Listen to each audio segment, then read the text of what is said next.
Dear students and dear friends, बहुत बहुत स्वागत है अपने चैनल पॉलिटिकल साइंस एसवीएम में। मैं विकास। प्यारे साथियों, आइए आज हम लोग बीपीएससी पीजीटी पॉलिटिकल साइंस यानी राजनीति विज्ञान के लिए मॉडल पेपर सॉल्व करते हैं। और ये मॉडल पेपर आपका जो 5 ऑप्शन वाला है उसका दूसरा मॉडल पेपर है। इससे पहले हम लोग एक मॉडल पेपर सॉल्व कर चुके हैं। जैसे बीपीएससी प्रश्न आपसे पूछ रहा है और जो डिफ़िकल्टी लेवल है उसी आधार पर इस मॉडल पेपर को बड़ी मेहनत के साथ तैयार किया गया, ताकि जब आप इसको सॉल्व करें तो आपको वैसे ही फील आए जैसे आपको लग रहा हो कि हम लोग बीपीएससी के एग्जामिनेशन हॉल में पेपर दे रहे हैं। ठीक, तो आइए इसको ध्यान से सॉल्व कीजिए और आपकी रणनीति को बेहतर और आपको किसी भी हर हाल में सिलेक्शन कराने के लिए, ताकि आपका सिलेक्शन हो, इस पे हम लोग काम कर रहे हैं कि कैसे किस टॉपिक से बार बार प्रश्न पूछे जा रहे हैं या किस टॉपिक को बीपीएससी ने ज़्यादा फोकस किया, उसी के आधार पर इस मॉडल पेपर को तैयार किया गया है। और ऑलरेडी आप पहला जो मॉडल पेपर देखे हैं उसको कितना बढ़िया था। और इसमें इस बात का ध्यान रखा गया है जो क्वेश्चन रिपीटेड है बीपीएससी में से उसको, और जो डिफ़िकल्टी लेवल है जहाँ से प्रश्न ज़्यादा पूछा जा रहा है और जिस स्तर पर पूछा जा रहा है उसी स्तर पे इसको तैयार किया गया है। तो आइए इसको सॉल्व करते हैं। और आपसे रिक्वेस्ट है कि आप वीडियो के अंतिम समय तक इसमें देखते रहिए और पूरा वीडियो को पूरा देखिए। और अगर आपको कहीं भी डाउट लगता है, कोई क्वेश्चन या उसमें नहीं समझ में आ रहा है, तो आप कमेंट बॉक्स में कमेंट कर सकते हैं। चलिए सॉल्व करते हैं। और एक और चीज़ आपसे रिक्वेस्ट है कि प्लीज़ आप चैनल को सब्सक्राइब कीजिए, ठीक, और अपने साथियों को भी इसको ज़्यादा से ज़्यादा शेयर कीजिए और वीडियो को लाइक करना न भूलें, क्योंकि बड़ी मेहनत से इसको तैयार किया गया है। एक और चीज़, अगर आपको पेड पीडीएफ की आवश्यकता है तो आप ये जो मोबाइल नंबर है उस पर व्हाट्सअप कर सकते हैं। ठीक, ज़्यादा कॉस्ट नहीं है। और लगभग हम लोग 10 ऐसे आपके एग्जाम से पहले ऐसे 10 मॉडल पेपर हम लोग सॉल्व करेंगे। ठीक, जिसको ज़रूरत है पीडीएफ के रूप में आप इस मोबाइल नंबर पे व्हाट्सअप कर सकते हैं। तो आइए बिना देर किए सॉल्व करते हैं इसको। आइए देखते हैं पहला क्वेश्चन कि निम्नलिखित में से किसे लोकतंत्र का सिद्धांतकार नहीं कहा जा सकता है। किसे लोकतंत्र का सिद्धांतकार नहीं कहा जा सकता? De Tocqueville, Jean Jacques Rousseau, John Stuart Mill एनजीएस में। तो एडी टॉकविले कहते हैं कि लोकतंत्र को क्या कहते हैं? टिरानी ऑफ मेजॉरिटी ओवर माइनॉरिटी, यानी क्या मतलब अल्पसंख्यकों पर बहुमत का अत्याचार। ये प्रश्न आपका टीआरई 1 में और टीआरई 2 दोनों में है। तो ये भी लोकतंत्र के सिद्धांतकार है और ये बहुल लोकतंत्र का सिद्धांतकार है, जीन जैक रूसो, ठीक, और जीएस मिल, ये भी लोकतंत्र के समर्थक हैं। तो तीनों लोकतंत्र के सिद्धांतकार हैं। और आपसे पूछें कि नहीं, कौन सा नहीं है, तो इसका आंसर क्या होगा? उपरोक्त में से कोई नहीं, क्योंकि तीनों ही लोकतंत्र के सिद्धांतकार हैं। क्वेश्चन नंबर 2 देखिए कि निम्नलिखित में से किसका कथन है कि संप्रभुता विधि द्वारा अबाधित, देखिए, अबाधित नागरिकों और प्रजाओं के ऊपर राज्य की सर्वोच्च शक्ति या सत्ता है? किसका कथन है ये? वोदा, गार्डनर, लास्की, एक से अधिक इनमें से कोई नहीं। तो ये संप्रभुता की बेहद महत्वपूर्ण परिभाषा है कि संप्रभुता विधि द्वारा अबाधित या अमर्यादित नागरिकों और प्रजाओं के ऊपर राज्य की सर्वोच्च शक्ति, ये कथन आपका जीन बोधा का है, जो कि प्रभुसत्ता यानी संप्रभुता सिद्धांतकार के जनक हैं। क्वेश्चन नंबर 3 देखिए, निम्नलिखित में से कौन सा सैन्य संगठन नहीं है? इसमें से कौन सा सैन्य संगठन नहीं है? नाटो सैन्य संगठन आपका, ठीक, और ऑर्गेनाइजेशन ऑफ अमेरिकन स्टेट्स और यूनाइटेड नेशन ऑर्गेनाइजेशन, ये 2 क्या है? सैन्य संगठन है। और पूछा है सॉरी सैन्य संगठन, ये दोनों नहीं है। और इसे पूछा है सैन्य संगठन नहीं है, तो आपका केवल इसमें नाटो सैन्य संगठन, बाकी दोनों सैन्य संगठन नहीं है। तो इसका आंसर क्या होगा? एक से अधिक, ऑप्शन डी राइट आंसर होगा। क्वेश्चन नंबर 4 देखिए, नाटो वर्साय संधि के मध्य निशस्त्रीकरण संधि कब की गई? कब की गई? 1990, 91 या 92 में। तो नाटो व वर्साय की संधि के मध्य जो निशस्त्रीकरण का दौर चला, कब चला? 1991 में। अगला प्रश्न कि कोलंबो समझौता 1962 का संबंध किससे है? किससे है? भारत चीन सीमा विवाद से, श्रीलंका की तमिल समस्या से, या भारत व श्रीलंका के आपसी मतभेद से? तो कोलंबो समझौता 1962 का संबंध भारत और चीन सीमा विवाद से है, जो कि भारत और चीन के मध्य युद्ध हुआ। वो श्रीलंका की श्रीलंका ने उसमें मध्यस्थता की और दोनों देशों के बीच उसने आपस में समझौता कराया और जो युद्ध विराम पर है उसमें इसकी पहल हुई श्रीलंका के द्वारा। ऑप्शन ए राइट आंसर होगा। क्वेश्चन नंबर 6 देखिए, निम्नलिखित में से किस पुस्तक की रचना बेंथम ने ब्लैक स्टोन की पुस्तक की? प्रश्न आपसे अमूमन पूछा जाता है कि बेंथम ने ब्लैक स्टोन की पुस्तक the commentaries on the laws of England की आलोचना करने के लिए की थी।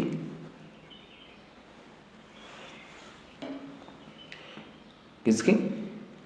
एक तो आपसे पूछता एक तो ये प्रश्न बन गया कि ब्लैक स्टोन की पुस्तक क्या नाम है? The commentaries on the laws of England. ठीक, इसी की आलोचना करने के लिए बेंथम ने किस पुस्तक की रचना की? To fragment on government. Option A. Next question है क्वेश्चन नंबर 7। निम्नलिखित कथनों पर विचार कीजिए, कौन सा कथन सत्य है? कि जिला स्तर पर पंचायत के अध्यक्ष का निर्वाचन ऐसी रीति से किया जाता है जो राज्य के विधानमंडल द्वारा विधि द्वारा उपबंधित की जाएगी। ठीक, दूसरा कथन देखिए, किसी राज्य विधानमंडल की विधि द्वारा राज्य की विधानसभा के ऐसे सदस्यों का जो उन निर्वाचन क्षेत्र का प्रतिनिधित्व करते हैं जिनमें ग्राम स्तर से भिन्न स्तर कोई पंचायत क्षेत्र पूर्णतः या भागतः समाविष्ट है, ऐसे पंचायत में प्रतिनिधित्व करने के लिए उपबंध कर सकेगा। ठीक, एक तो ये। और तीसरा ऑप्शन देखिए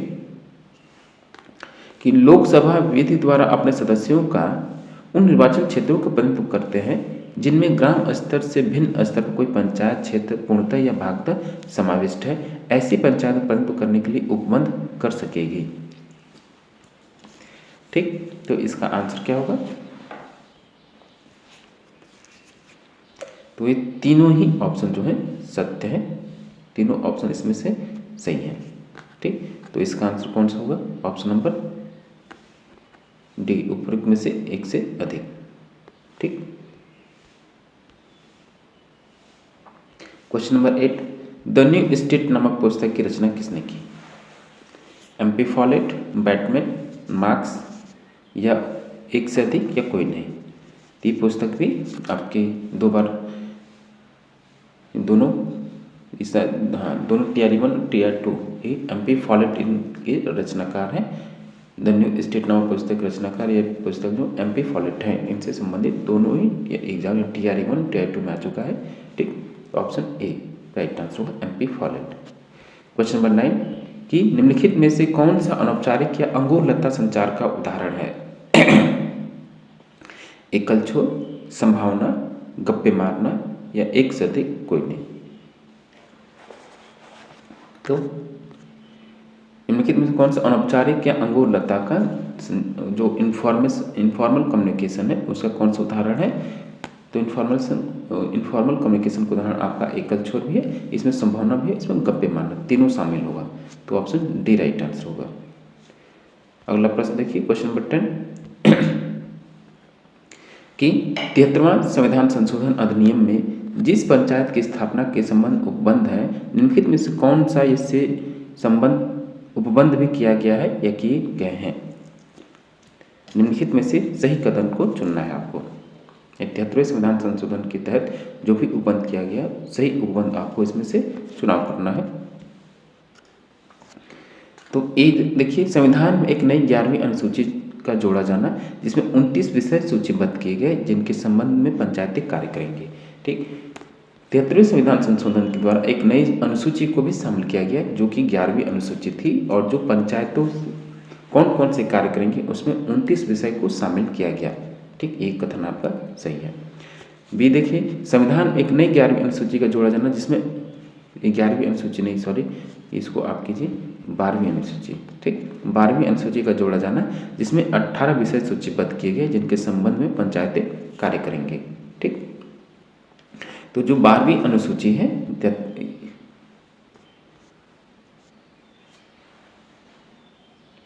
ठीक, देखिए ये आपसे पूछा ना 73वां संविधान संशोधन। ठीक है, तो जो ये 11वीं अनुसूची का जोड़ा जाना, जिसमें 18 विषय सूचीबद्ध किए गए, जिसके पंचायती कार्यक्रम की, ये आपका गलत है।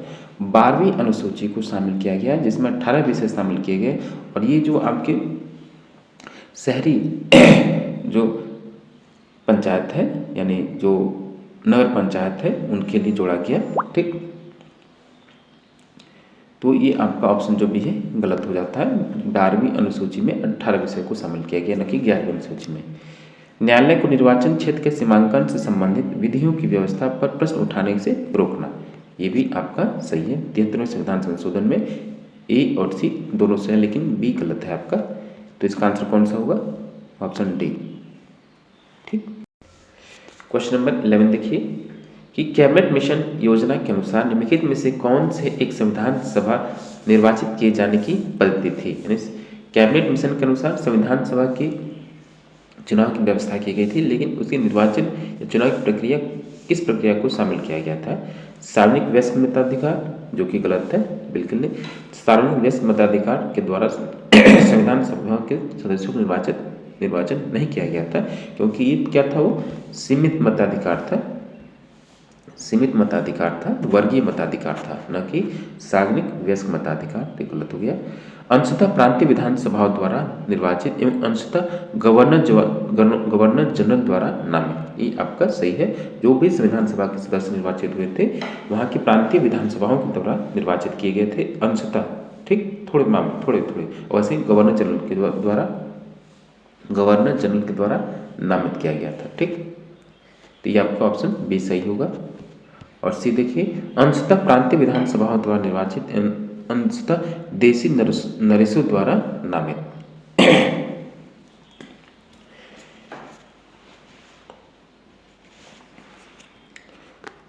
तो अंशतः देशी नरेशों द्वारा जो नामित था, ठीक, जो देशी रियासतें थी, इसमें तो शामिल नहीं हुई थी, लेकिन प्रक्रिया को अपनाया गया था। तो ये आपका जो आंसर होगा, ये इसको शामिल नहीं करेंगे आप, ये गलत था। केवल आपका आंसर इसमें बी होगा, ऑप्शन नंबर बी सही है। ठीक, क्वेश्चन नंबर 12 देखिए कि भारतीय शासन अधिनियम 1935 की प्रमुख विशेषताएं क्या थी। बेहद महत्वपूर्ण अधिनियम है, जिसको आपको कई बार पढ़ना चाहिए। जो भी इसमें प्रावधान थे उसको एक दो बार आप, जो भी महत्वपूर्ण प्रावधान है उसको आपको जानना चाहिए, क्योंकि इस भारत शासन अधिनियम 1935 है, उससे कई प्रश्न आपसे पूछे जाते हैं। तो क्या विशेषताएं थी? प्रांतीय स्वायत्तता सही है, केंद्र में द्वैध शासन लागू हुआ सही है, और राज्यों में द्वैध शासन की समाप्ति हो गई। और राज्यों में द्वैध शासन कब लागू हुआ, ये आपको पता होना चाहिए। बता दें कि 1919 में, ठीक, डायरकी उसमें लागू हुई। तो इसके तीन ऑप्शन सही हैं, ए, बी और सी तीनों सही हैं। तो ऑप्शन कौन सा सही होगा? डी। क्वेश्चन नंबर 13 देखिए, निम्नलिखित में से कौन संसद के दोनों सदनों में से किसी भी सदन का सदस्य हुए बिना संसद के दोनों सदनों की बैठक में उपस्थित हो सकता है? ये प्रश्न आम सा है, जनरल क्वेश्चन है और इम्पोर्टेंट भी है, क्योंकि कई बार पूछा जाता है। कौन? भारत का सॉलिसिटर जनरल, भारत का उपराष्ट्रपति, भारत का नियंत्रक एवं महालेखा परीक्षक, या इनमें से एक से अधिक, या कोई। ठीक, तो क्या आंसर होगा? न तो ए, न तो बी, न तो सी। इसका आंसर जो होगा विपरीत में से कोई नहीं। ये बात हो रही है महान्यायवादी, ठीक, महान्यायवादी के बारे में, अटॉर्नी जनरल ऑफ इंडिया के बारे में उसको अधिकार है, और ये भारत का सर्वोच्च विधि अधिकारी है। तो ये किसी भी सदन का सदस्य नहीं हुआ, लेकिन वो इस प्रक्रिया में सदन में उपस्थित हो सकता है, ठीक, लेकिन मतदान नहीं कर सकता हो। तो इसमें कोई नहीं है, ये राइट आंसर होगा। नेक्स्ट क्वेश्चन है क्वेश्चन नंबर 14, निम्नलिखित में से कौन सा युग्म सुमेलित नहीं है? ये आपसे पूछ रहा, सुमेलित नहीं है। ठीक, आदेश की एकता, हेनरी फ्योल, ये आपका सही है, सुमेलित है। नियंत्रण का विस्तार यानी स्पैन ऑफ कंट्रोल उर्विक के द्वारा दिया गया सिद्धांत है, ये भी सही है। ठीक, और क्वेश्चन सी देखिए, मून्य एंड रिले, पद सोपान से संबंधित मून्य है, ये भी सही है। इसमें से प्रश्न पूछा कौन सा सम्मिलित नहीं है? तीनों ही सम्मिलित हैं, तो इसका आंसर होगा ऑप्शन ए, कोई नहीं। क्वेश्चन नंबर 15, सरकारीय आयोग किससे संबंधित था? तो सरकारी आयोग आपका किससे संबंधित है? न्यायिक सुधारों से, निर्वाचन सुधारों से, या केंद्र राज्य संबंधों से? ठीक, तो सरकारी आयोग जो है आपका केंद्र राज्य संबंधों से संबंधित है, तो ऑप्शन सी राइट आंसर होगा।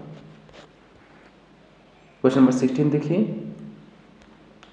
कि संविधान के किस अनुच्छेद के अंतर्गत भारत का राष्ट्रपति संघीय कैबिनेट की सलाह मानने के लिए बाध्य है? अनुच्छेद 78, अनुच्छेद 80, अनुच्छेद 74, एक से अधिक या कोई नहीं। तो भारत का जो राष्ट्रपति है अनुच्छेद 74 के तहत प्रधान कैबिनेट यानी मंत्रिपरिषद की सलाह मानने के लिए बाध्य है, ऑप्शन सी राइट आंसर होगा। नेक्स्ट क्वेश्चन है क्वेश्चन नंबर 17, निम्नलिखित में से कौन लोक लेखा समिति के अध्यक्ष को नियुक्त करता है? यानी जो पब्लिक अकाउंट कमेटी है पीएसी,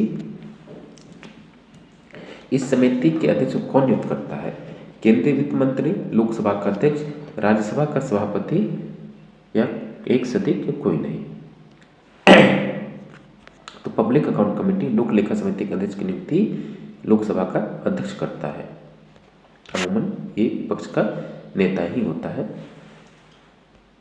क्वेश्चन नंबर 18 देखिए कि पंचायत के चुनाव कराने हेतु निर्णय किसके द्वारा लिया जाता है? केंद्र सरकार द्वारा, राज्य सरकार द्वारा, चुनाव आयोग के द्वारा। तो पंचायतों के जो चुनाव होता है जो कि आपका 73वें संविधान संशोधन एवं 74वें संविधान संशोधन में शामिल है ग्रामीण और शहरी चुनाव के लिए, तो इसकी व्यवस्था की गई कि जो इसका चुनाव का निर्णय होगा किसके द्वारा? राज्य सरकार के द्वारा होगा। ठीक, तो ऑप्शन बी राइट आंसर होगा। क्वेश्चन नंबर 19, रात्रि प्रहरी यानी नाइट वॉचमैन न्यूनतम राज्य वह है जो रात्रि प्रहरी राज्य या जो नाइट वॉचमैन स्टेट वह है जो कानून और व्यवस्था की सुनिश्चित करता है, अपने नागरिकों की देखभाल करता है या नागरिकों के सामाजिक और राजनीतिक, सामाजिक और आर्थिक अधिकारों की रक्षा करता है। तो बिल्कुल नहीं, रात्रि प्रहरी या नाइट वॉचमैन वो स्टेट है जो केवल उसका काम बस इतना ही है कि कानून और व्यवस्था को सुनिश्चित करना, बस, इसके अलावा कोई काम नहीं। तो ऑप्शन ए राइट आंसर है।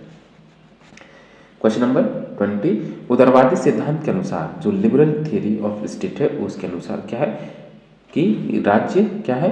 स्वयं साधन है, किसी साध्य के लिए एक साधन है, आंशिक रूप से साधन और आंशिक रूप से साध्य है। क्या होगा इसका आंसर? तो उदारवादी जो राज्य है वो बस इतना कहता है कि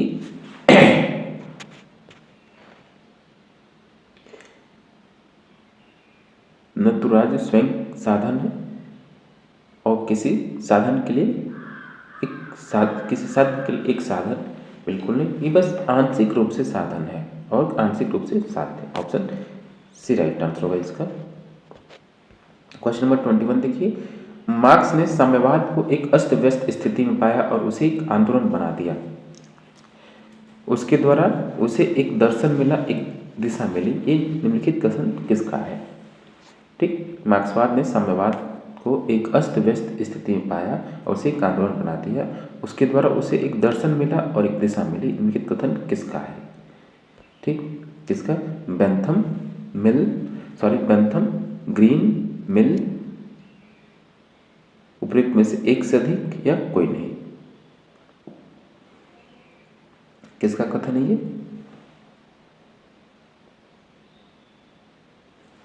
तो ये कथन है आपका,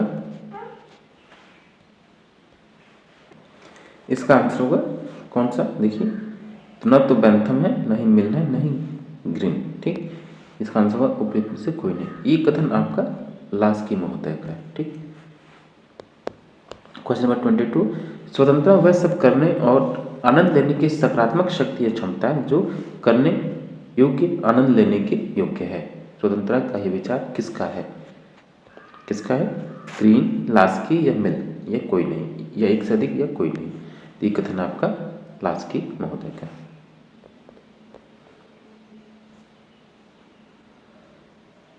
क्वेश्चन नंबर 23 कि आर्थिक स्वतंत्रता के अभाव में राजनीतिक स्वतंत्रता केवल एक भ्रम है। यह विचार किसका है? ये विचार भी आपका किसका है? देखिए, जीटीएच कोल, लास्की या ह्यूम की। ये विचार है आपका लास्की का। ठीक,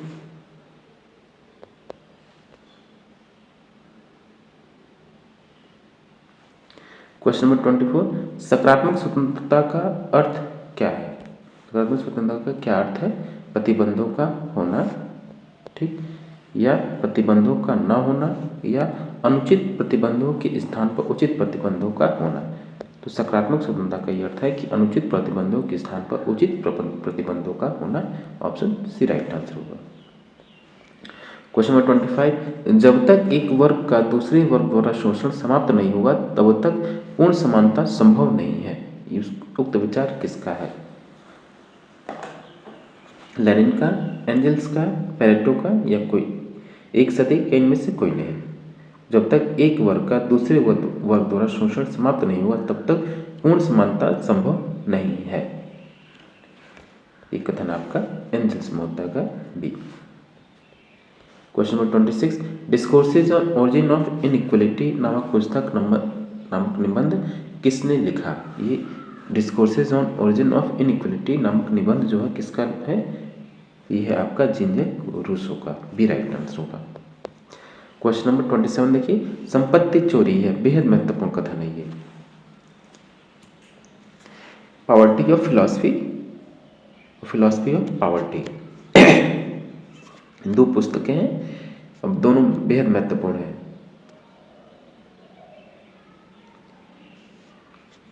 तो फिलॉसफी ऑफ पॉवर्टी जो पुस्तक है प्रोदो की है, और जो आपका पॉवर्टी ऑफ फिलॉसफी और फिलॉसफी ऑफ पॉवर्टी, ठीक। तो पॉवर्टी ऑफ फिलॉसफी मार्क्स की है और फिलॉसफी ऑफ पॉवर्टी प्रोदो की है। तो फिलॉसफी ऑफ पॉवर्टी के विरोध में पॉवर्टी ऑफ फिलॉसफी मार्क्स ने लिखा। तो ये संपत्ति चोरी है, ये कथन जो है आपका प्रोदो का है, सी। क्वेश्चन नंबर 28, कि the origin of the family, private property and the state किसकी रचना है? Marx, Engels, Lenin. तो ये रचना है आपकी एंजल्स महोदय की। क्वेश्चन नंबर 29, सभी वस्तुओं का वास्तविक मूल्य उस व्यक्ति का श्रम है, उस व्यक्ति का श्रम होता है जो संपत्ति अर्जन के लिए वह करता है। यह कथन किसका है? कि ये कथन है आपका कार्ल मार्क्स का। ऑप्शन ए राइट आंसर होगा। क्वेश्चन नंबर 30, अधिकारों के ऐतिहासिक सिद्धांत का समर्थन किसने किया? तो अधिकारों के ऐतिहासिक सिद्धांत का समर्थन करने वाले कौन है? हर्बर्ट स्पेंसर, बर्ग या हॉब्स?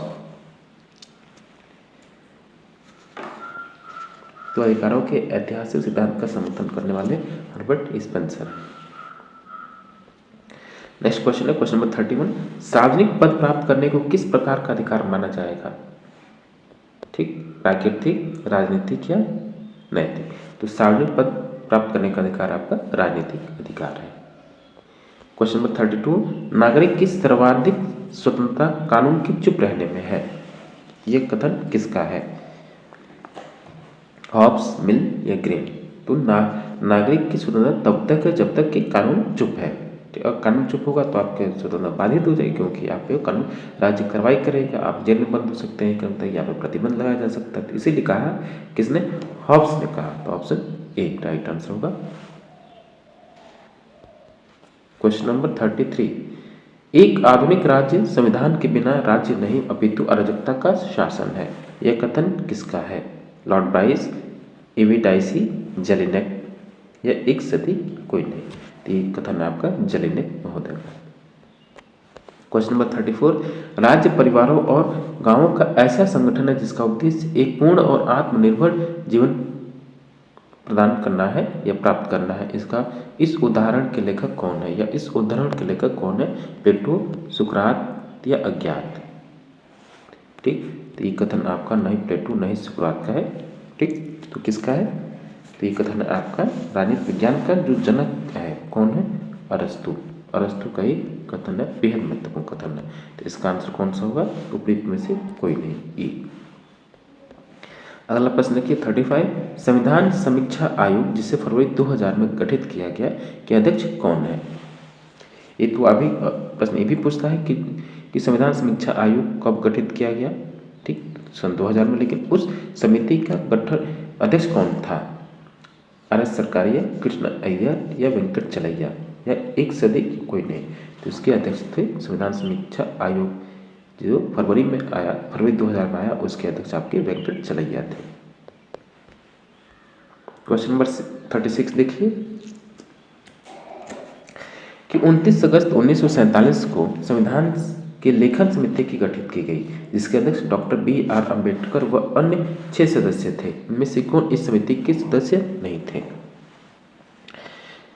एन गोपाल स्वामी अयंगर, माणिक्य कन्हैया लाल, माणिकलाल मुंशी यानी के एम मुंशी, अल्लादी कृष्ण स्वामी अय्यर, या एक से अधिक, या कोई नहीं, उपयुक्त में से कोई नहीं।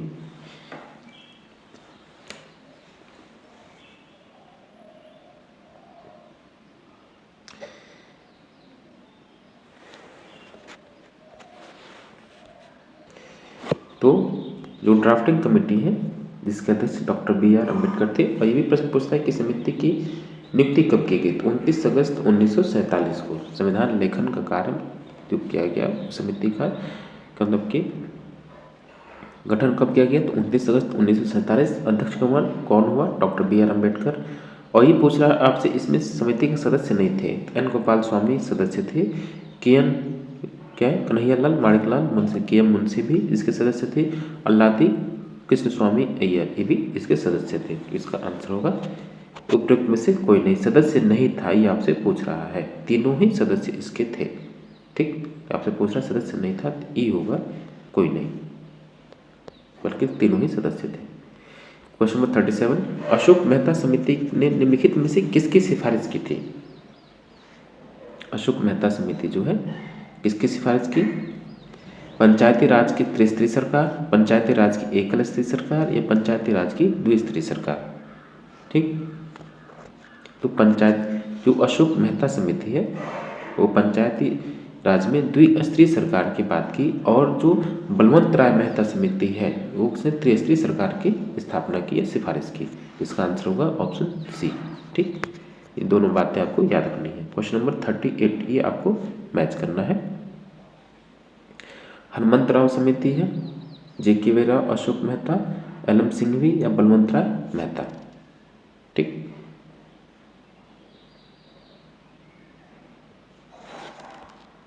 तो मैच कीजिए इसको कि जो C.H. हनुमंतराव समिति ये कब आई? 1984 में। ठीक, 1984 में J.V.K. राव समिति 1985, अशोक मेहता समिति ये कब आई? 1978 में, LM सिंघवी 1986, और बलवंत राय मेहता 1957। ये चारों ये पांचों जो आपकी पंचायती राज से संबंधित है।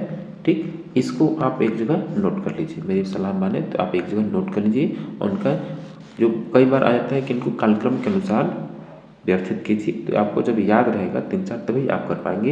ये जो पांचों समितियां हैं बेहद महत्वपूर्ण है, बहुत महत्वपूर्ण, बार बार प्रश्न पूछा जाता है। GS में भी आपका ये प्रश्न बनता है, ये उसमें भी प्रश्न पूछा जा सकता है, इसलिए मैं कह रहा हूँ इसको आप एक जगह नोट कर लीजिए। तो इसका जो सही आंसर होगा option number D right answer होगा।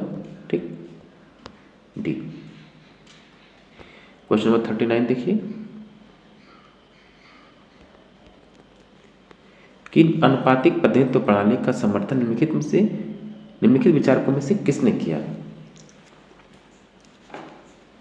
तो अनुपातिक प्रतिनिधित्व प्रणाली का समर्थन किसने किया? तो जॉन स्टुअर्ट मिल के द्वारा किया गया। ऑप्शन बी राइट आंसर होगा। क्वेश्चन नंबर 40, वह कौन सा विचारक है जिसे अनिच्छुक लोकतंत्रवादी कहा जा सकता है? J.S. मिल, जेरेमी बेंथम, ग्रीन। ठीक, तो जो अनिच्छुक लोकतंत्रवादी यानी लोकतंत्रवादी था लेकिन बिना इच्छा के, उसकी मर्जी नहीं थी लेकिन जबरदस्ती, तो अनिच्छुक लोकतंत्रवादी किसे कहा जाता है या उस पर आरोप लगा, तो ये था आपका जॉन स्टुअर्ट मिल। ठीक, क्वेश्चन नंबर 41, भारत में एकल संक्रमणी समानुपातिक प्रतिनिधित्व पद्धति का प्रयोग किया जाता है निम्नलिखित किसके चुनाव में? जो सिंगल ट्रांसफरेबल वोट सिस्टम जो है किस चुनाव में इस पद्धति को अपनाया जाता है? लोकसभा, राज्यसभा या नगरपालिका? तो राज्यसभा के सदस्यों के चुनाव में एकल संक्रमणीय समानुपातिक प्रतिनिधित्व प्रणाली का प्रयोग किया जाता है। तो ऑप्शन बी राइट आंसर होगा। डियर स्टूडेंट, फिर से हम आपको बताते हैं कि हम लोग ये जो मॉडल पेपर है BPSC PGT पॉलिटिकल साइंस यानी राजनीतिक विज्ञान के लिए है, जो कि क्लास 11-12 के लिए आप प्रिपरेशन कर रहे हैं, उसके आधार पर और उसी जो बीपीएससी जैसा पेपर सेट करता है, यानी जो 5 ऑप्शन को सेट करता है, ठीक, उसी आधार पर इसको तैयार किया गया है। और इसमें जो प्रश्न है आपके जो सिलेबस है, यानी कि बीपीएससी का जो सिलेबस है, मोस्टली जो सिलेबस है जहाँ से उसके क्वेश्चन आ रहे हैं 11th और 12th का जो पॉलिटिकल साइंस की जितने चैप्टर है उसी चैप्टर से बन रहा है। हाँ, जो इंटरनेशनल ऑर्गेनाइजेशन या जो पॉलिटिकल थिंकर्स का है या जो लोक प्रशासन, इसका जो 25% सेक्शन है वो अलग से आ रहा है। तो आप अगर 75% एनसीईआरटी की किताबों के चैप्टर्स को आप पढ़ते हैं विधिवत, उसमें आपके प्रश्न आ सकते हैं। और जो 25% बच गया पॉलिटिकल थिंकर्स, पब्लिक एडमिनिस्ट्रेशन, ठीक, ये तुलनात्मक राजनीति से, तो ये वहाँ से 25% क्वेश्चन आ रहा है। ठीक, उसी के आधार पर इसको तैयार किया गया है। और अगर आपको पेड पीडीएफ की आवश्यकता है, पेड पीडीएफ चाहिए, तो आप ये मोबाइल नंबर है, ठीक, इस पे आप व्हाट्सअप कर सकते हैं। ये 9161701336, ठीक। क्वेश्चन नंबर 42, संघ में संविधान का संशोधन किसके द्वारा किया जाता है? यानी संघ में जो भी संविधान संशोधन किया जाता है केंद्र के द्वारा किसके द्वारा किया जाता है? न्यायपालिका के द्वारा, या राज्यों में केवल राज्यों के द्वारा, या राज्यों की सहमति से केंद्र के द्वारा, उपयुक्त में से एक से अधिक या कोई नहीं। तो याद रखिएगा कि संघ में संविधान संशोधन किसके द्वारा किया जाता है? संसद के द्वारा किया जाता है, ठीक, संसद के द्वारा, न कि न्यायपालिका, न ही राज्यों के द्वारा, न ही राज्यों की सहमति के द्वारा। इसका आंसर होगा ऑप्शन ई, कोई नहीं। ठीक, क्वेश्चन नंबर 43 देखिए, पावना किसान विद्रोह किस समाचार पत्र ने पावना किसान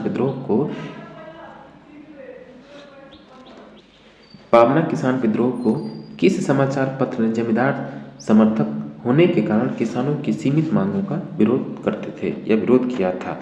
कौन सा समाचार पत्र था? हिंदू पैट्रियट, आनंद बाजार पत्रिका, एक से अधिक या कोई नहीं। ठीक, तो जो पावना किसान विद्रोह हुआ उनका जमींदारी समर्थक होने के कारण उस पर यह आरोप लगाया समाचार पत्रों ने कि इनका सीमित मांग है, क्योंकि जमींदारों के समर्थक हैं। जो पावना के किसान विद्रोह हुआ तो ऐसे पत्रकार सॉरी समाचार पत्र, एक तो हिंदू पैट्रियट था और जो आपका आनंद बाजार पत्रिका थी, ये दोनों ने ही जो किसान विद्रोह हुआ या उसका विरोध इस आधार पर किया क्योंकि उनका मानना था कि जमींदारों के समर्थक हैं, तो उनके जो सीमित अधिकार हो गए किसान आंदोलन का, इस वजह से दोनों पत्रिकाओं ने उनका विरोध किया। तो ऑप्शन सी होगा, ए तथा बी दोनों इसका सी राइट आंसर होगा। नेक्स्ट क्वेश्चन 44 कि किस लोकसभा के चुनाव में सर्वप्रथम सभी चुनाव क्षेत्रों में इलेक्ट्रॉनिक वोटिंग मशीन की प्रयोग द्वारा मतदान संपन्न हुआ? 12वीं, 13वीं, 14वीं। ठीक, ये था आपका ऑप्शन नंबर सी, 14वीं लोकसभा में संपूर्ण चुनाव आपका ईवीएम के द्वारा हुआ। 45 भारत ने आंशिक परीक्षण प्रतिबंध संधि पर यानी ultimately limited test ban treaty, जिसको आप एनपीटी बोलते हैं, प्रतिबंध पर हस्ताक्षर कब किया? 65 में, 61 में, 63 में या एक से अधिक? तो 1963 में साइन किया गया एलटीपीटी पर। क्वेश्चन नंबर 46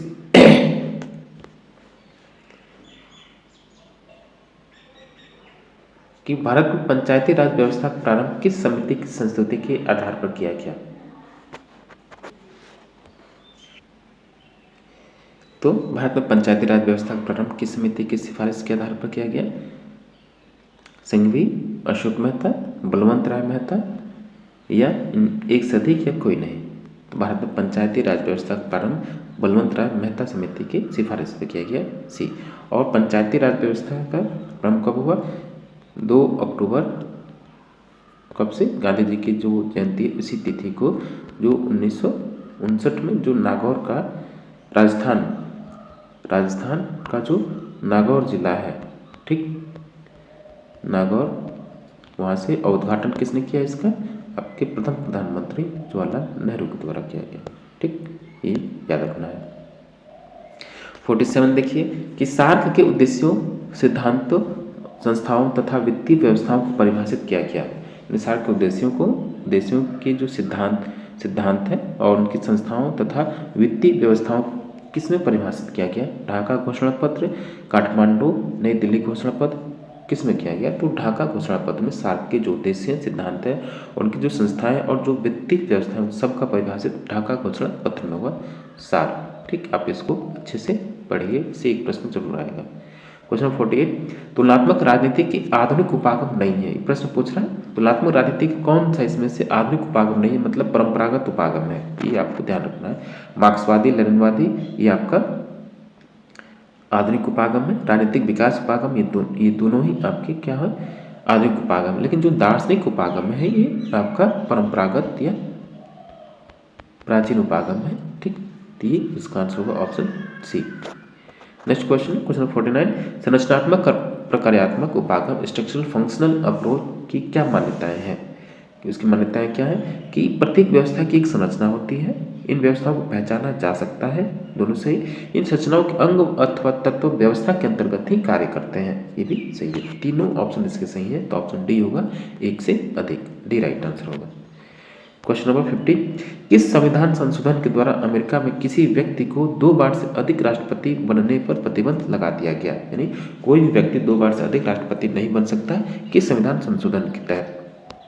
तो ये था आपका 22वें संविधान संशोधन के तहत अमेरिका में किसी भी उम्मीदवार को या किसी व्यक्ति को 2 बार से अधिक राष्ट्रपति नहीं बन सकता। जैसे आपके ओबामा हुए या सीनियर बुश और जूनियर दोनों के साथ ऐसा हुआ। ठीक, आप वहाँ केवल 2 ही बार राष्ट्रपति बन सकते हैं। भारत के जैसा नहीं कि कोई व्यक्ति एक बार प्रधानमंत्री बन गया तो चलता ही रहा, जैसा आपके नेहरू हुए या श्रीमती इंदिरा गांधी हुई, फिर अटल बिहारी वाजपेयी या फिर वर्तमान में श्री नरेंद्र मोदी हुई। तो वहाँ केवल 2 ही बार राष्ट्रपति आप बन सकते हैं। तो 22वें संविधान संशोधन के द्वारा इस व्यवस्था को लागू कर दिया गया।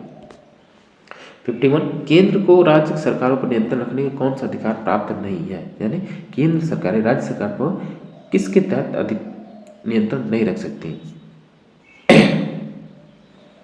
तो केंद्र को राज्य सरकारों पर नियंत्रण रखने का एक क्या तरीका है कि वो राज्य सरकारों को निर्देश दे सकती है, राज्य सरकारों को संघीय कार्य भी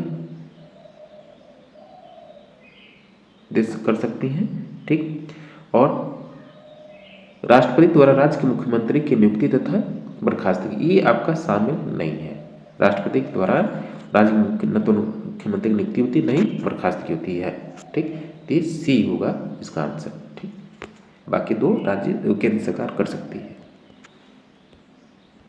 क्वेश्चन नंबर 52 देखिए, यदि अमेरिकी राष्ट्रपति का पद रिक्त हो जाए और कोई उपराष्ट्रपति भी न हो तब राष्ट्रपति कौन बनता है?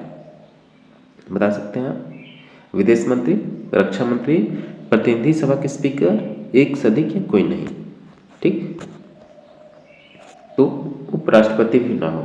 यदि अमेरिकी राष्ट्रपति का पद रिक्त हो जाए तो उसके बाद उपराष्ट्रपति शेष कार्यकाल के लिए राष्ट्रपति बनता है, लेकिन तब वो भी ना हो तब कौन बनेगा? तब वो प्रतिनिधि सभा का जो हाउस ऑफ रिप्रेजेंटेटिव है या जो प्रतिनिधि सभा का जो स्पीकर है वो राष्ट्रपति बनता है। तो सी राइट आंसर होगा।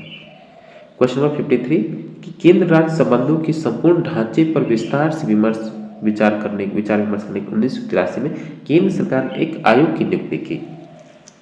वो कौन सा आयोग था? उसका क्या नाम था? धर्मवीर आयोग, सरकारी आयोग या राजमन्नार आयोग? तो 83 में किसकी नियुक्ति हुई? केंद्र राज्य संबंधों की नियुक्ति के लिए सरकारी आयोग था। क्वेश्चन नंबर 54 कि 42वें संविधान संशोधन द्वारा वन शिक्षा, वन्य प्राणियों का संरक्षण और नाप तोल को किस सूची में स्थानांतरित किया गया? किस सूची में स्थानांतरित किया गया? वन शिक्षा, वन्य प्राणियों का संरक्षण और नाप तोल को।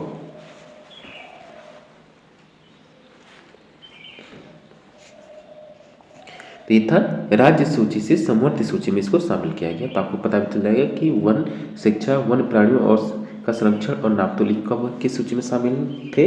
राज्य सूची में। अब किस में है? तो समवर्ती सूची में। तो ऑप्शन सी राइट आंसर होगा। क्वेश्चन 55 वर्तमान लोकतंत्र में अदृश्य साम्राज्य किसे कहा जा सकता है, ये किसे कहा जाता है? वर्तमान लोकतांत्रिक व्यवस्थाओं में अदृश्य साम्राज्य किसे कहा जाता है? तो दबाव समूहों को जो अदृश्य साम्राज्य किसने कहा? ये तो फाइनल महोदय ने कहा। लोकतंत्र में जो दबाव समूह होते हैं इनको अदृश्य साम्राज्य की संज्ञा दी जाती है। तो ऑप्शन ए राइट आंसर होगा। क्वेश्चन नंबर 56 देखिए, राज्य विधानमंडलों द्वारा अनुपातिक प्रतिनिधित्व आधारित राज्य व्यवस्था के सदस्यों की चुनाव पद्धति ली गई है। कहाँ से? राज्य विधानमंडलों द्वारा अनुपातिक प्रतिनिधित्व आधारित राज्यसभा यानी राज्यसभा के सदस्यों का चुनाव कौन करता है? राज्य विधानमंडल, विधानसभा के जो सदस्य होते हैं वो किस आधार पर करते हैं? अनुपातिक प्रतिनिधित्व प्रणाली के आधार पर। ठीक, कहाँ से व्यवस्था आपने लिया? संयुक्त राज्य अमेरिका के संविधान से, ऑस्ट्रेलिया के संविधान से या दक्षिण अफ्रीका के संविधान से? ठीक, तो ये व्यवस्था आपने लिया दक्षिण अफ्रीका के संविधान से। ऑप्शन सी राइट आंसर होगा। ठीक, सी। नेक्स्ट क्वेश्चन है क्वेश्चन नंबर 57। निम्नलिखित में से कौन से संसदीय शासन व्यवस्था की मुख्य विशेषता नहीं है? संसदीय शासन व्यवस्था की मुख्य विशेषता कौन सी नहीं है? देखिए, शक्तियों का संकेंद्रण सही है। ये संसदीय शासन व्यवस्था संकेंद्रण मतलब कि प्रधानमंत्री कैबिनेट और मंत्रिपरिषद में समस्त शक्तियों का केंद्रीकरण हो जाता है। न्यायिक पुनरावलोकन, ये अगर संसदीय शासन में न्यायपालिका है तो उसमें है जुडिशियल रिव्यू। ठीक, और संसदीय शासन अगर हो तो अमूमन उसमें लिखित संविधान भी होता है। ठीक, तीनों इसका क्या होगा आंसर? तीनों सही होगा। तो ऑप्शन डी होगा, उपयुक्त में से एक से अधिक। नेक्स्ट क्वेश्चन क्वेश्चन नंबर 58 कि निम्नलिखित राष्ट्रवादी नेताओं में से किसी एक के लिए कहा गया कि वे राजनीति में उग्र उन्मूलनवादी थे परंतु सामाजिक मुद्दों पर रूढ़िवादी थे। बेहद महत्वपूर्ण है, ये आपका TRE 2 का प्रश्न है। गोपाल कृष्ण गोखले, बाल गंगाधर तिलक, मदन मोहन मालवीय, एक से अधिक या कोई नहीं। कौन सा ऐसा नेता राजनीतिक रूप में तो उग्र थे, राजनीति में धर्म दल से संबंधित थे या उग्र थे, ठीक, लेकिन जब सामाजिक रूढ़िवादिता की बात आती थी तो उसके समर्थक हो जाते थे। सामाजिक मुद्दों पर उनकी रूढ़िवादी प्रवृत्ति थी। तो थे आपके कौन? ऑप्शन देखिए आप, तो थे आपके Bal Gangadhar Tilak. Option B. Next question है 59। बिहार पंचायत अधिनियम किस वर्ष पारित हुआ था? ये भी प्रश्न बेहद महत्वपूर्ण है, आप इसको कहीं नोट कर लीजिएगा। जीएस के सेक्शन में पूछा जा सकता है आपसे। तो बिहार पंचायत अधिनियम किस वर्ष पारित हुआ? 46, 47, 50? 1947 में पारित हुआ। Question number 60। निम्नलिखित में से कौन AITUC का all India trade union Congress का प्रथम अध्यक्ष कौन था? अखिल भारतीय कांग्रेस का व्यापारिक कांग्रेस का अध्यक्ष कौन था? Lala Lajpat Rai, VP Wadia, CP Joshi. ठीक, तो ये हुआ, इसका आंसर होगा कौन? तो लाला लाजपत राय। क्वेश्चन नंबर 61 कि निम्नलिखित में से किसने सर्वप्रथम स्वराज की संकल्पना को प्रतिपादित किया? जवाहरलाल नेहरू, गांधी, तिलक, एक से अधिक या कोई नहीं? तो स्वराज की संकल्पना को सर्वप्रथम प्रतिपादित करने वाले बाल गंगाधर तिलक हैं। सी राइट आंसर होगा। Next question 62। निम्नलिखित में से कौन सी पुस्तक मैकियावेली के द्वारा लिखी गई? मैकियावेली द्वारा कौन सी पुस्तक लिखी गई? मैकियावेली कौन सी पुस्तक है? The prince, the art of war, the discursive, एक से अधिक, कोई नहीं? तो इसकी पुस्तक मैकियावेली की द प्रिंस है, द आर्ट ऑफ वॉर भी है, द डिस्कोर्सिव, तीनों मैकियावेली की पुस्तकें हैं। इस हिसाब से जो आंसर होगा डी, उपयुक्त में से एक से अधिक। Question number 63। निवेश निर्गत सिद्धांत का प्रतिपादन किसने किया? इनपुट आउटपुट जो थियरी उसका प्रतिपादन किसने किया? David एप्टर, Robert dial, David stern, एक से अधिक या कोई नहीं? तो निवेश निर्गत सिद्धांत का जो प्रतिपादन करने वाले हैं इनपुट आउटपुट थियरी, तो कौन है? David stern. व्यवहारवाद और उत्तरवाद दोनों का जनक ये वो इंसान। 64। राज्य एक आवश्यक बुराई है, ये विचार किससे जुड़ा है? ठीक, व्यक्तिवादियों से, अराजकतावादियों से, मार्क्सवादियों से, किससे जुड़ा है? कि राज्य एक आवश्यक बुराई है, ये व्यक्तिवादियों से जुड़ा हुआ है।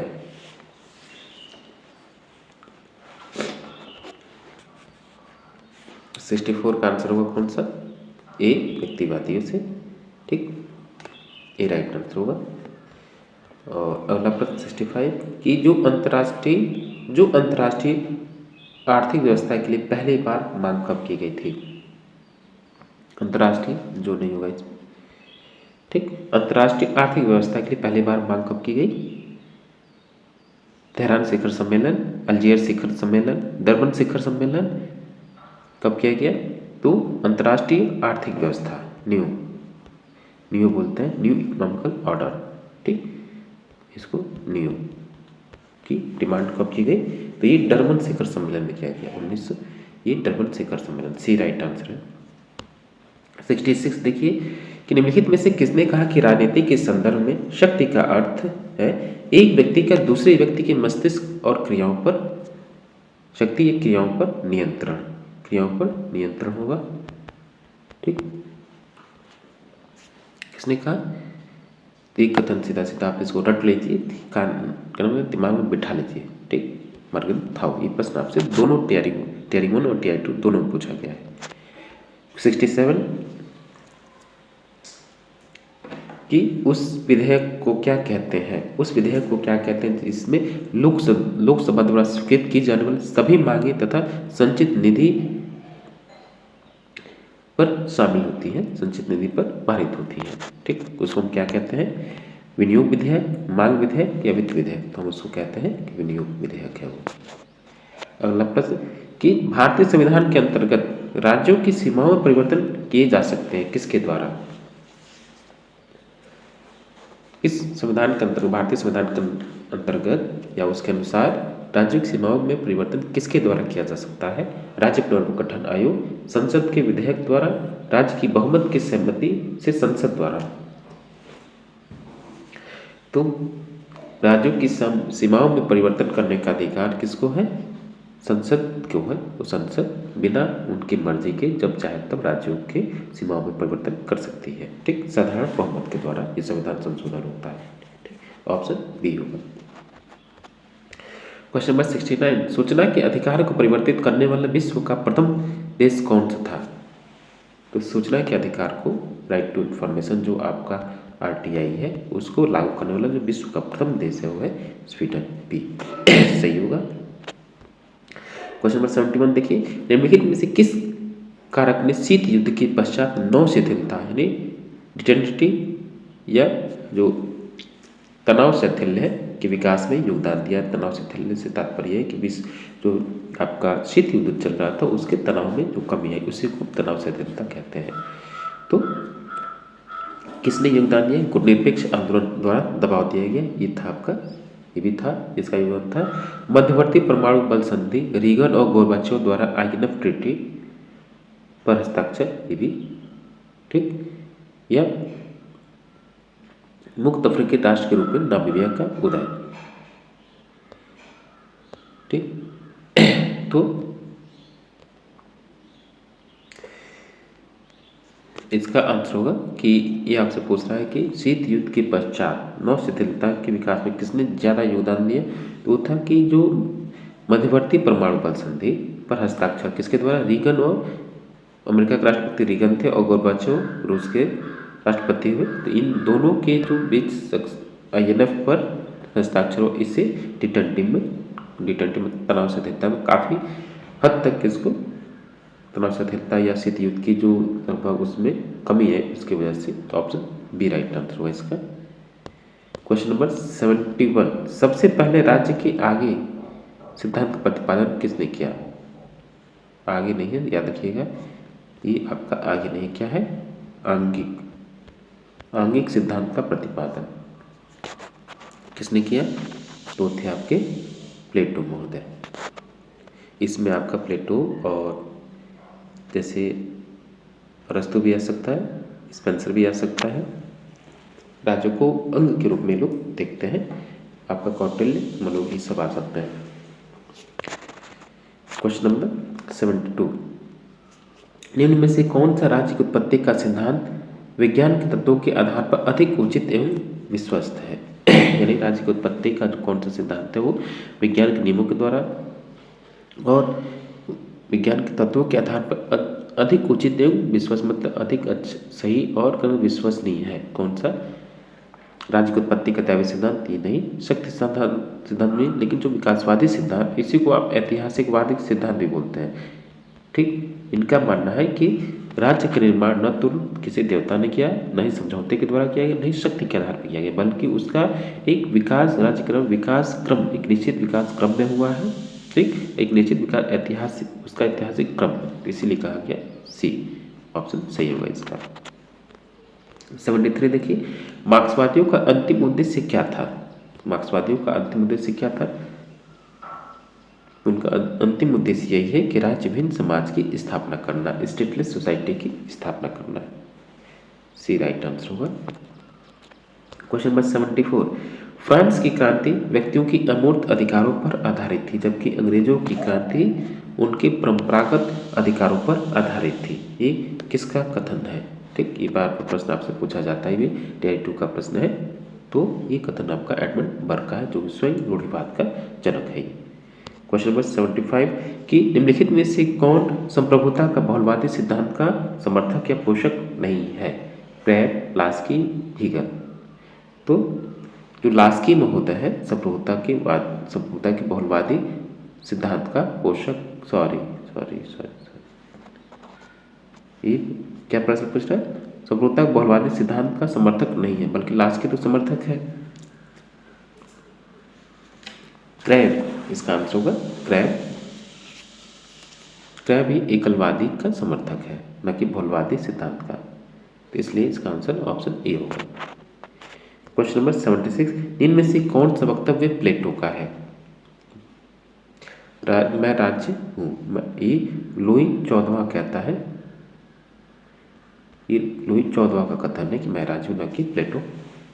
राज्य व्यक्ति से पूर्व है, ये कथन किसका है? अरस्तु का। ये भी आपको पता होना चाहिए। ठीक, दोनों को बेहद महत्वपूर्ण है।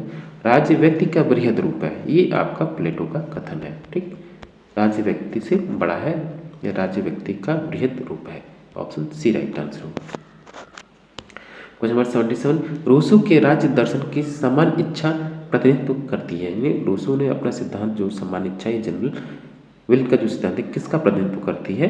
बहुमत का, लोकमत का, समान हित की चेतना का। तो है सी राइट आंसर होगा इसका, समान हित की चेतना का समर्थन करती है रूसो का जो समान इच्छा का सिद्धांत है, समान हित की समान चेतना का। 78 देखिए, राज्य की उत्पत्ति के सामाजिक समझौते का सिद्धांत प्रतिपादित करता है। क्या प्रतिपादित करता है सामाजिक समझौते का सिद्धांत? राज्य ईश्वर का प्रतिनिधि है, बिल्कुल नहीं, ये दैवी सिद्धांत का सिद्धांत है। राज्य शक्ति के परिणाम है, बिल्कुल नहीं, ये शक्ति सिद्धांत का एक दर्शन है। राज्य बनने के पहले मनुष्य प्राकृतिक अवस्था में रहता था।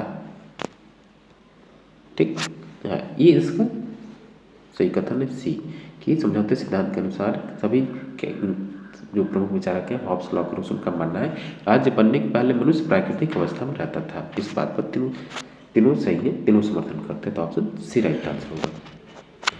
क्वेश्चन नंबर 79 देखिए, मॉन्टेस्क्यू की शक्तियों का विभाजन सिद्धांत का उद्देश्य क्या है? यानी मॉन्टेस्क्यू ने जो शक्ति पृथक्करण का सिद्धांत दिया, उसका क्या उद्देश्य था? व्यक्ति की स्वतंत्रता की सुरक्षा करना, न्यायपालिका की सुरक्षा करना, या सामाजिक समझौते के सिद्धांत की सुरक्षा करना।